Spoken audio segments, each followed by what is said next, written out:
garab mbaa jaxal. delloo si xel war nanu ci ni ñuy doxalee ci sunu réew mii di Sénégal.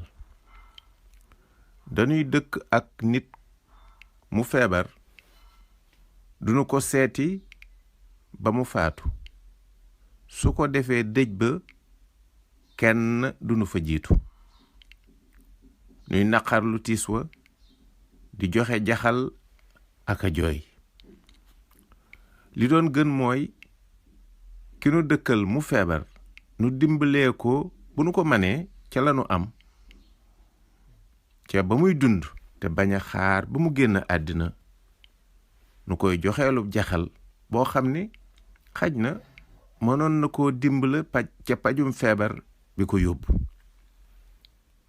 nanu jóg sunu ko manee yóbbul sunu dëkkandoo bii feebar